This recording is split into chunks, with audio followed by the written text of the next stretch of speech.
Hi there, welcome to The Appreciationist. I'm Peter Hartman. And I'm Valerie Soule. And I'm Samantha Barley. And we're going to have a fun time tonight talking about the Egoless principle. We are continuing the 7 Radical Principles series, and now we are on to the Egoless principle. It's going to be a fun one today. I'm really looking forward to talking about it. But before we jump to that, I want to get to our first segment, which is called What I Learned This Week. So this is where I let you know what I learned this week. Pretty self-explanatory. I'm repeating myself. It's redundant. It's overly redundant. Repeat. Anyway, what I learned this week. Okay, so incredible things. So I watched this documentary on Netflix. It's called Love Me. Okay, it's all about mail order brides of a sort, like where you are trying to find love in another country, Russia, Ukraine, things like that. And I had an idea about it. I had a thought about what something like that was. I thought there was a lot of scamming going along. I thought there was a lot of manipulation. Women who are not really, women who are not interested in having a relationship, but looking to take advantage, and so on and so forth. And to be honest, there is some of that. But I am surprised by the number of people.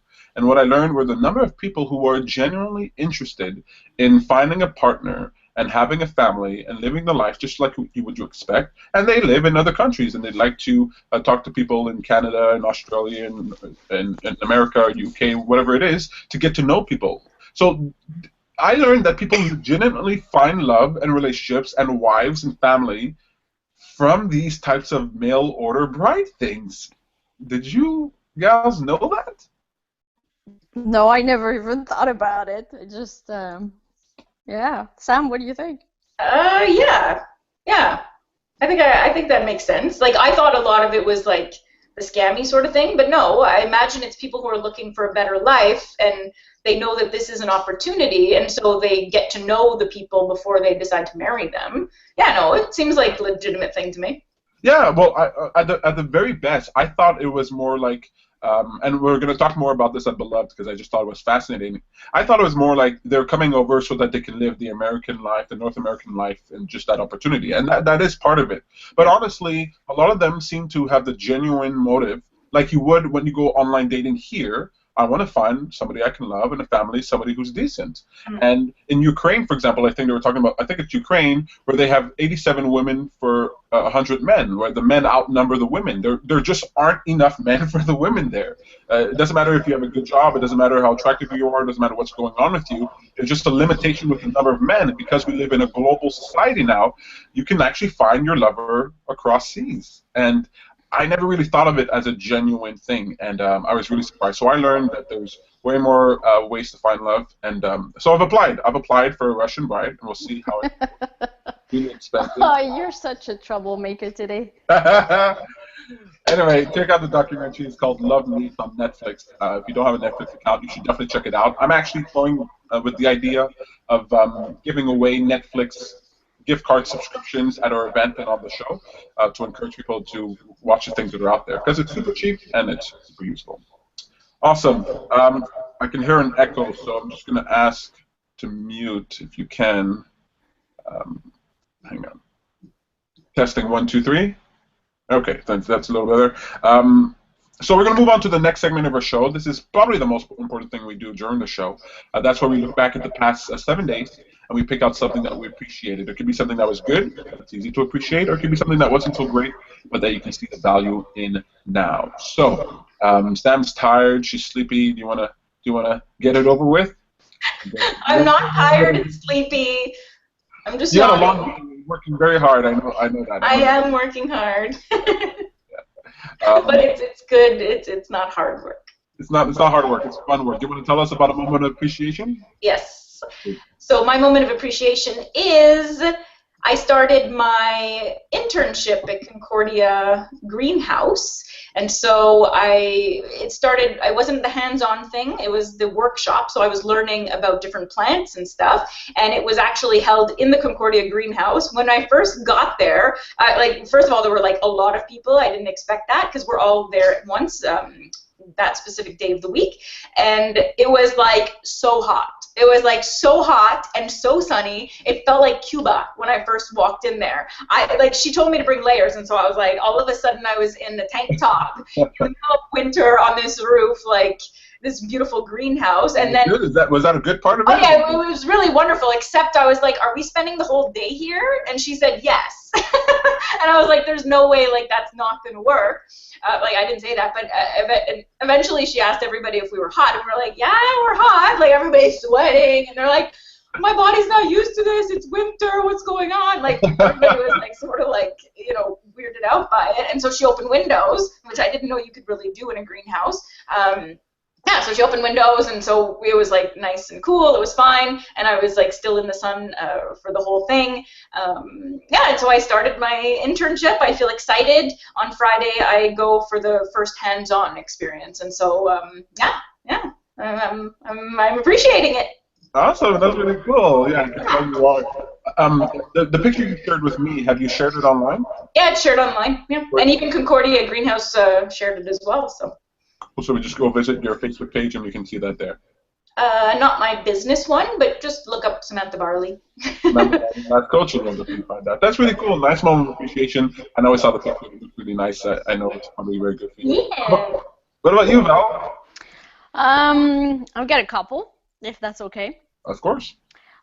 The fact that right now I'm here talking with you guys and that I found a way to be part of the Appreciationist every Wednesday night, even though I have dance class right after it. I'm so proud of myself for finding a solution, and I'm so very grateful to my friend who lives next door but I hadn't seen in like 4 years, and for her to just offer for me to come to her house and use their Wi-Fi is fabulous. So very, very grateful for that. That's one. And second is yesterday I had a workshop, and it was interesting. I hadn't thought about the whole thing, and so it went really well, except that a lot of it was visualization, and so I was leading it, and so most of it was me talking and them closing their eyes and just imagining all kinds of stuff, and maybe having fun, maybe not having fun, maybe finding it boring. I had no idea. I had no feedback. I couldn't tell. And as I was doing it, I'm like, you really didn't think this through. So it was very interesting. It was an exercise in vulnerability, I think, really. Yeah. And but then at the end of it, you know, the people were allowed. They really wanted to share.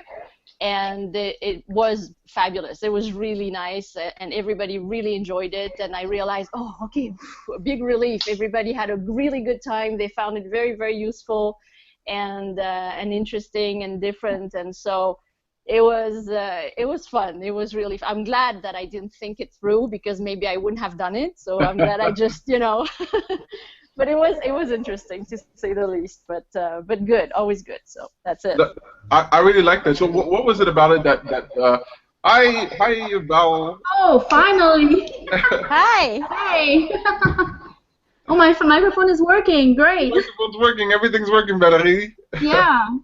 Well, Sorry to interrupt. No worries. Thank you for being here. We're just listening to Val share her moments of appreciation. She was talking about her meetup yesterday. I have a question. What was it about it that felt vulnerable? So you talked about there's no feedback.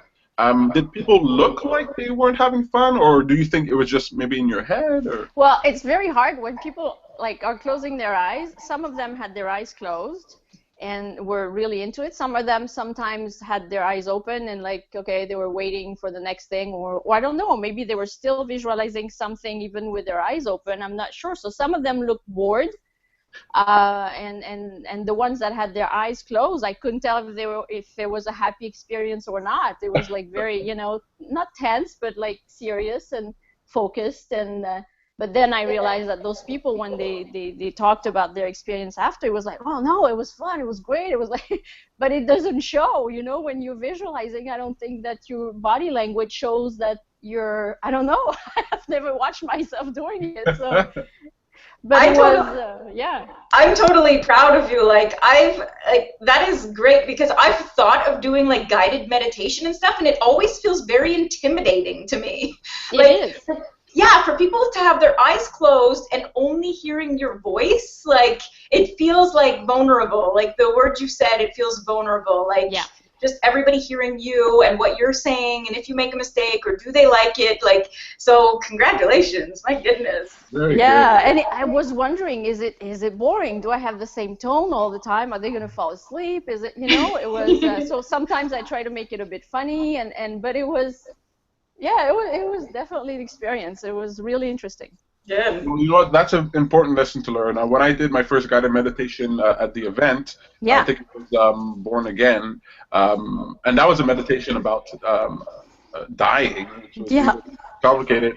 I looked at the crowd and I could not tell See? at all how they Yeah. felt. They were There focused. you go. And the thing is, this is what I learned. If you're being, so I like to be funny, but if you're not being funny, if you're being interesting or you're causing people to be reflective or introspective, what they look like is often like they're bored. Because they're Okay. inside their head. They're not really thinking about their expression. They're not looking at you. They're thinking about what you're saying, and they look like this. They're just kind of staring off, and Yeah. they're like, and you're like, am I saying something wrong? And because you're waiting for those clues, you're waiting for the nodding of the head, you're waiting for the smile, Yes. you're waiting for that, and it's not there because they're thinking. Yeah. A good lesson to learn. Very, very cool. Thank you so much for sharing that. Did you have another one? No, that's it. That's enough. Oh, that's more than enough. Well, thank you for being on the show. Glad that you were able to make it on. And I heard great things about your meetup yesterday. Valerie, would you like to share a moment of appreciation? Yeah. Just today, while I was coming back home from work, just got out of the bus, and I was like looking down, and my head was like filled up with thoughts, and then at one point I was like, what am I doing? It's so nice outside. What am I doing? I'm still in my head, and I try to be outside, and try to appreciate. I started listening. I hear more birds than before, because now I think spring is really close. So yeah, I just started to get out of my head and look around, look people walking around, and pay attention to all the details, and then slowly I stopped overthinking, and it felt really good. I really liked my walk home today. Yeah. Good. Oh, that's really excellent. Yeah, sometimes you really got to do that, right? You get lost in thoughts, you get stuck in a thought spiral, and you have to like break out of that. You've got to break out of it and step out and appreciate. That's why we practice appreciation on the show. It's a really good way to develop self-awareness, being aware of what's going on within your heart and within your mind. I'm really glad to hear that. You actually, as you were talking, I'm like, hey, did I appreciate outside today? Did I appreciate anything? Did I even breathe fresh air? Probably not. Probably not. We should all do that. Well, since you're here, I'm just going to save this for the end. I actually did not see that you had RSVP to the show, Valerie. Sam, the one who told me, but during this, the Appreciationist, every week until our event on March 26th, we're actually giving away a free pass to our event, Beloved, and you were the winner this week. What? Yeah. I want something. You're welcome to join us as our guest on March 26th at our event called Beloved. It's all about... Beloved? I'm sorry? You said beloved? Yeah, Beloved. So if you go to our meetup page, it's a featured one. I think it's the first one there at top. It's Beloved, which just means to... Beloved just means to love. Okay. So that's what we call Nice. that, because the whole thing is about love. So we're going to talk about relationships, loving yourself, loving others. We're going to talk about sensuality, intimacy, sexuality. It is 18 plus. I have to warn you. It is 18 plus. But we're going to have a fun time. We're going to have panel discussions. We're going to have guest speakers. And I'm working on a little exercise that people can do, a social exercise. So if you're available, I know it's Easter weekend, but if you're available, please feel free to come out. You're lucky because we're not sending an email out. We're not doing anything. You have to watch the show in order to win. You just happen to be here, so there you go. Wow. Thank you. Yay. Perfect. So look, that's our moments of appreciation. I'll let you guys know what my moment is. I didn't have a meetup. That's usually my moment of appreciation. It's the only time I really get out and do something really fun. I had a lot of fun this week and learned a lot of things, especially with the election and everything happening in the United States. But what I really, really appreciated this week is that I finally got to a message that a friend of ours sent us, and it was a follow-up to our previous event, Radical. And the person had asked me a question, and I could have given a simple answer, but I really was thinking it through, and it took me a few days to really come to an understanding. So I updated the notes online on our Facebook page about the event Radical, and I updated what is a principle and how to apply the principles to your life. And I was missing a huge bulk of information from it. So I was immensely appreciative to our friend, one of our members, for asking me the question. When you ask me a question, you set me off on an adventure, a thought adventure that I really enjoy. So I updated that. It felt really good to write some more, and you guys can all read that online. So that's my moment of appreciation. We're gonna jump into our conversation here tonight, but just before that, I want to tell you about What a Great Idea. So our segment, What a Great Idea, is where I point you towards a product, a service, an idea, a person that is deserving of your attention, because whatever we give our attention to becomes a greater part of our experience. So why not give our attention to great ideas? Correct me if I'm wrong. I keep meaning to do it, but I don't know if I have done it or not. One of our guest speakers at Beloved will be a gentleman called Talulup. Don't ask me to spell it. Yasami, I think his last name is. I'm sure it's a normal name where he's from. It's not normal for me. I don't want to make it sound like it's a strange name. I'm just not good enough for it. But he's really, really cool. He has a website. I have said it. Okay, yes, well, yes. I have another one after this, but I'll just let you know. Visit zenithcleaners.com. Zenithcleaners.com. And this gentleman, he teaches cleaning as a way of shifting your paradigm, as a way of cleaning yourself, as a way of personal development. So I thought it was really excellent. And then I also want to let you guys know, I hope I didn't say this, I know we mentioned it, the chess app. Maybe not. We've been having a lot of fun playing chess. We use an app called Chess. You can find it at chess.com, or I think it's chessapp.com. Actually, it's a free app, and playing chess is a really, really good way to spend your time. So if you're looking for a game to play that's not going to turn your brain into mush, that's going to teach you to be strategic, teach you how to use tactics, teach you how to think ahead, teach you how to focus and concentrate, I don't know any game that's better than chess. So everybody here is starting to play it. We have the kids playing it. I'm playing it with friends. I'm playing it with Sam. And so I really encourage you to go check it out. Even if you don't know how to play chess, just learning how to do it will feel good and will teach you a lot of things. So in terms of personal development, this is not a personal development app, but it's a really cool app to develop yourself personally. So let's get to our topic because we've got to finish on time here tonight. Our topic is called the Egoless Principle. And this is one of the principles that I talked about at our Radical event. So I'm just going to let you know, I'll give you the simple version of the Egoless Principle. So the Egoless Principle just says to limit your words and to not explain yourself or defend yourself. When I was growing up, I had this hard time. I always had to prove what I believed and prove myself to other people with my words. And one day I decided that I wasn't going to defend myself. I was going to use the least amount of words possible. I know, surprise, but I decided to use the least amount of words possible in order to explain myself or interact with other people. And I committed myself to listening. And what I did wasn't for other people. It wasn't so that I can learn more from other people. It was that I could stop trying to use words as a crutch to defend myself or to explain myself. I just started telling people, yes, no, I will, I won't. If I didn't do something, I didn't bother to feel bad about it. I didn't bother to apologize for it. I stopped saying I'm sorry, for example. And it allowed me to sort of be free with who I was instead of being stuck within the rules, the guidelines, the walls, the prisons that sometimes can emerge from social interactions. So Egoless Principle is about getting your identity out of it. Your ego is your identity. It's how you identify yourself. And egoless means stop trying to identify yourself so much. Just be whoever you are and just experience yourself in that moment. So that's the Egoless Principle. What do you guys think about that? About not talking so much, not explaining yourself, not defending yourself, especially when you need to. Got nothing to say? Explain yourself. Well, look, there are times where, of course, you're going to have to explain yourself to your boss, to your parole officer, to the judge. But there are other times where your friend just asks you, why didn't you call me? And, I would just say, I didn't want to. And that was the extent of my explanation. I want to, I don't want to. And so what do you think? Do you think you can get by doing that? Just not really overly explaining yourself, just yes, no, I want to, I don't want you, that's it? You think you can? So for me, this is something I'm working on now.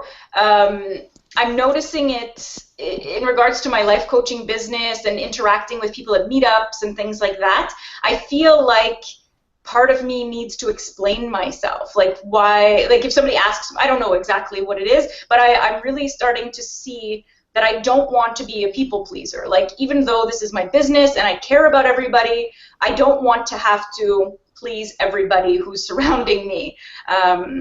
It's very important for me to make sure to listen to myself and to really, you know, be okay with whatever they might interpret out of what I'm saying or my response or just saying no, you know, because I do know that people feel insecure, they feel, you know, unsure, like, and I realize that with the people that I'm working with, and, you know, we all have our things, and so I'm really attempting to, like, take care of me first. Like, you know, I have a meetup called Putting Yourself First, and I always tell people put yourself first, and so that's what I'm doing. And I think that it's extremely valuable. I think it's, you know, what other people think is none of our business.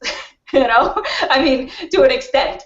I'm still, like, being nice and kind, but I don't want to have to explain myself. And if I get into that sort of pattern of doing so with clients or friends or family, then I know that I'm just going to sort of try and please other people. That's right.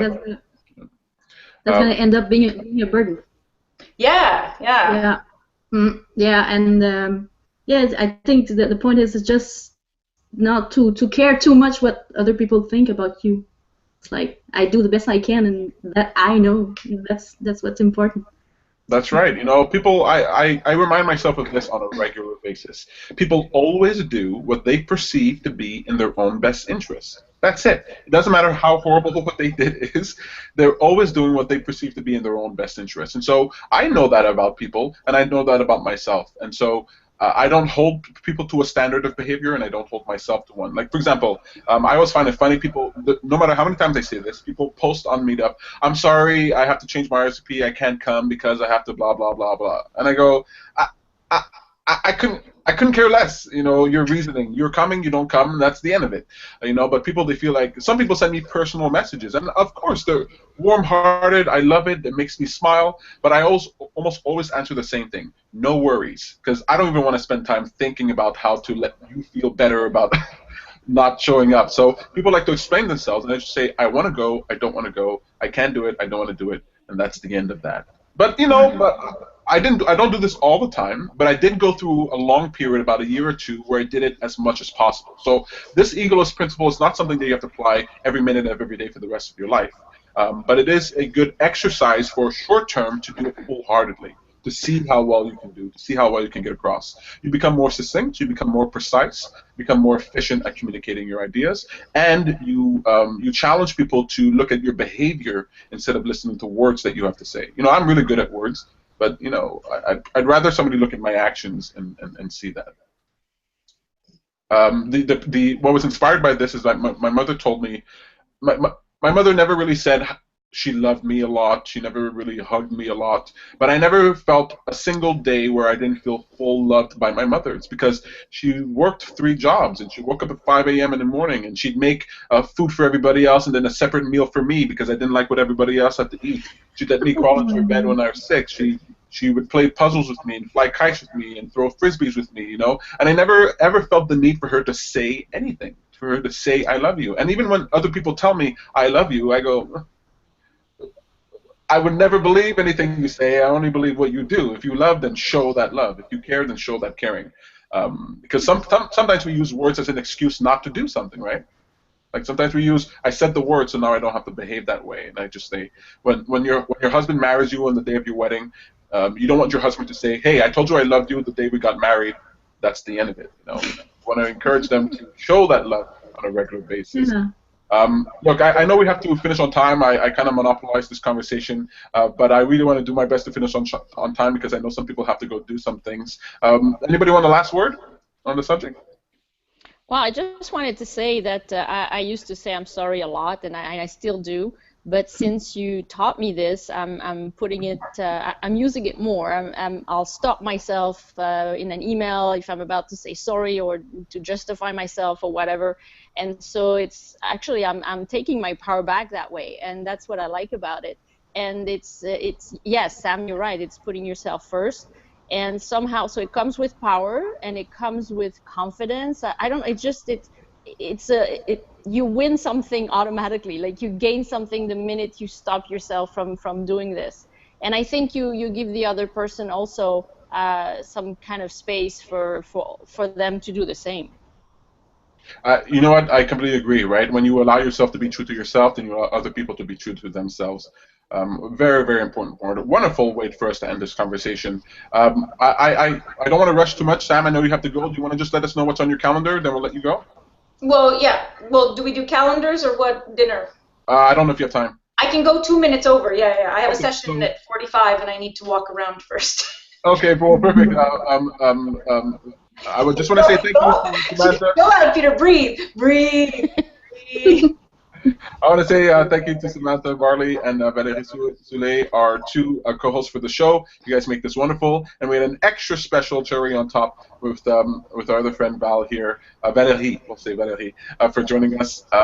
Look, we're going to do our segment "What's for Dinner?" That's where you look back at the last 7 days. You tell me something good that you ate, something that you enjoyed. Doesn't have to be special. Sam, you got one? Yeah. So mine is. I ordered pizza this weekend, and I was craving meat. I still haven't eaten meat. I'm seeing how long I can go, I guess. I'm not saying no, but so I was craving meat that night, and I was thinking, oh, I want bacon, I want this, I want that. Like I was really hungry, you know. And I was like, no, I don't need that. So I went for a Greek pizza, and I added mushrooms to it, extra sauce, and it was just like so good. It was just like wonderful. And then I had leftovers for the next day, and I enjoyed it again, and I still stayed meatless. So, yay! Yay! That's really awesome. How about you, Val? It's not a meal really, but last week a friend of mine came for tea, and I bought cookies, but I'm trying to be not too. I don't want them to be too sweet, and so I had pizzelle. I don't know if you've ever heard of it. It's a kind of very thin wafer, and it's super light. You feel like you're eating clouds, I guess. I don't know. It was very nice, and then not too much sugar, and it was perfect with tea. So it was a great moment. That's really awesome. Really cool. How about you, Valerie? Well, I improvised a lot this week. Yeah. I didn't have a tomato paste, and I was wondering how can I make my own. So I just tried, I tried some experience with tomatoes and spices, and I tried to put like so many spices in there, and then actually I did something that looked like tomato paste, but and I added some vegetables in there, and it ended up being like a spaghetti sauce, and then nice. I cooked spaghetti, and it was really, really good. All right. Yeah. I love the thing. It always puts me in the mood to eat. That's really wonderful. Thank you for sharing, Sam. What's on the calendar, or should I say it and you'll go, or? I'll go because I got mine open. So this is with Self-Discovery Montreal. I have a group life coaching session called Love Yourself on Tuesday, March 15th. That's in Verdun. And then I planned an appreciation walk for March 19th, Saturday. So those are the ones that are, well, and then I have public speaking, which is coming at the beginning of April. So you can take a look. Awesome, very cool. You can find out more information about that on samanthabarley.com, or you can just look up Self-Discovery Montreal on meetup.com.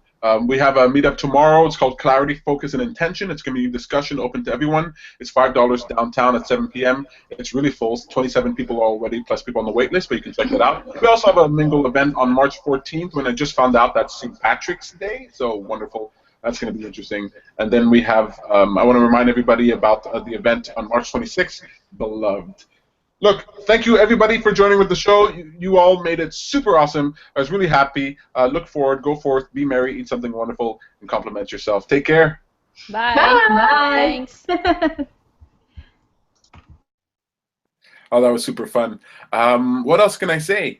We're going to be tune in next week. We're going to be giving away a free ticket to Beloved.